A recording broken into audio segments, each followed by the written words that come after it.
ತೆಗೆದು ಬಿಡುವ.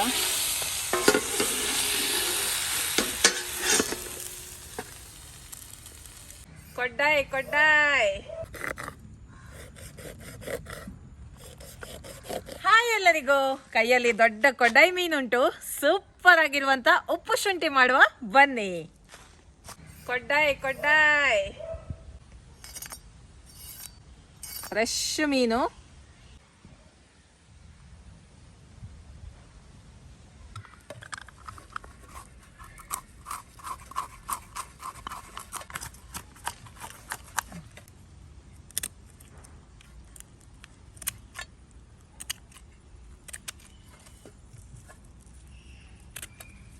ಮೀನಿಗೆ ಕಟ್ಸ್ ಹಾಕುವ.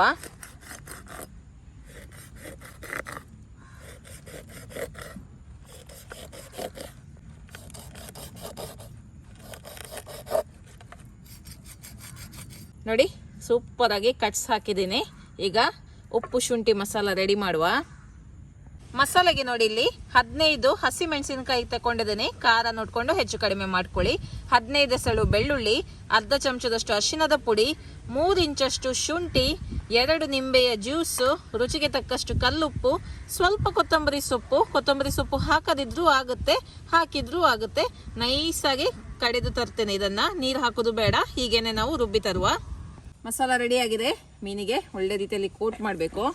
ನೋಡಿ ಕಟ್ಸ್ ಒಳಗೆಲ್ಲ ಇದನ್ನ ಒಳ್ಳೆ ರೀತಿಯಲ್ಲಿ ಹಾಕಿಕೊಳ್ಳಿ.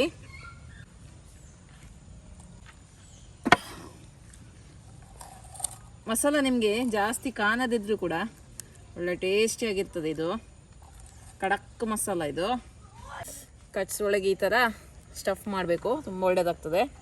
ಈಗ ಹೊಟ್ಟೆ ಒಳಗೆಲ್ಲ ಮಸಾಲ ಹಾಕುವ. ಸೂಪರ್ ಆಗಿ ಮಸಾಲ ಹಾಕಿದ್ದೀನಿ. 10 ನಿಮಿಷ ಹೀಗೇನೆ ಇರಲಿ, ಮತ್ತೆ ಇದನ್ನ ಫ್ರೈ ಮಾಡುವ. ಇದನ್ನು ಫೋಲ್ಡ್ ಮಾಡ್ತೇನೆ ನಾನು. ಫೋಲ್ಡ್ ಮಾಡಿ 10 ನಿಮಿಷ ಫ್ರೀಸರಲ್ಲಿ ಇಟ್ಟು ಮತ್ತೆ ಫ್ರೈ ಮಾಡ್ತೇನೆ. ಓಕೆ, ಕಟ್ಟುದೇನು ಬೇಡ, ಹೀಗೇನೆ ನೀವು ಫ್ರೈ ಮಾಡ್ಬೋದು. ಓಕೆ, ಮೀನು ಫ್ರೈ ಮಾಡುವ. ಕಾವಲಿ ಇಟ್ಟಾಯಿತು. ಈಗ ಸ್ವಲ್ಪ ಎಣ್ಣೆ ಹಾಕಿ ಬಾಳೆ ಎಲೆಯಲ್ಲಿ ಮೀನನ್ನು ಫ್ರೈ ಮಾಡುವ. ಮೀನು ಫ್ರೈ ಮಾಡ್ತಾ ಇದ್ದೀನಿ. ಎಣ್ಣೆ ಹಾಕ್ಬೇಕಂತಿಲ್ಲ, ಹೊರಗಡೆಯಿಂದ ಸ್ವಲ್ಪ ಎಣ್ಣೆ ಹಾಕಿದ್ರೆ ಆಯಿತು. ಸ್ವಲ್ಪ ಎಣ್ಣೆ ಅಷ್ಟೇ.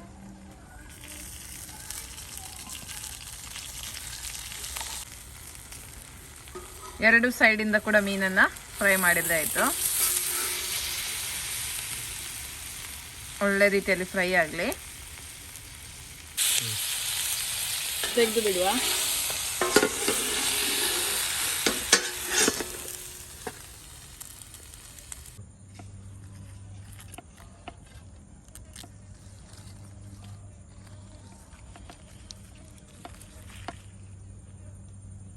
ನೋಡಿ ಮೀನಂತೂ ಸೂಪರ್ ಆಗಿ ಫ್ರೈ ಆಗಿದೆ. ಅದರ ಸಿಪ್ಪೆ ಇದ್ರೆ ಇನ್ನೂ ಕೂಡ ಟೇಸ್ಟಿ ಆಗ್ತಿತ್ತು. ಸಿಪ್ಪೆ ಎಲ್ಲ ಬಾಳೆ ಎಲೆಗೆ ಅಂಟ್ಕೊಂಡಿದೆ. ಓಕೆ, ಅದೇ ಮಸಾಲ ಅಂತೂ ಸೂಪರ್. ಟೇಸ್ಟ್ ಮಾಡುವ.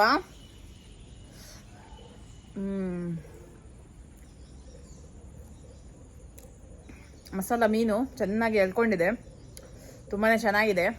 ಒಂದು ಹೆಲ್ದಿ ರೆಸಿಪಿ ಅಂತ ಹೇಳ್ಬೋದು. ಆಯಿಲ್ ಫ್ರೀ ರೆಸಿಪಿ, ಅಂದರೆ ಹೊರಗಡೆಯಿಂದಲ್ಲ ಆಯಿಲ್ ಹಾಕಿದ್ದು. ಡಯಟ್ ಮಾಡುವವರಿಗೆಲ್ಲ ತುಂಬ ಒಂದು ಒಳ್ಳೆಯ ರೆಸಿಪಿ. ಇದೊಂದು ಮೀನು, ಸೈಡಲ್ಲಿ ಸ್ವಲ್ಪ ಈರುಳ್ಳಿ, ಲೆಮನ್ ಜ್ಯೂಸ್ ಇದ್ರೆ ಸಖತ್ತಾಗುತ್ತೆ, ತುಂಬಾ ರುಚಿಯಾಗುತ್ತೆ. ನೀವು ಕೂಡ ಇದೇ ರೀತಿ ಮೀನಿದು ಉಪ್ಪು ಶುಂಠಿ ರೆಸಿಪಿನ ಟ್ರೈ ಮಾಡಿ ನಿಮ್ಮ ಅಭಿಪ್ರಾಯವನ್ನ ನನಗೆ ತಿಳಿಸಿ. ಓಕೆ, ಬಾಯ್.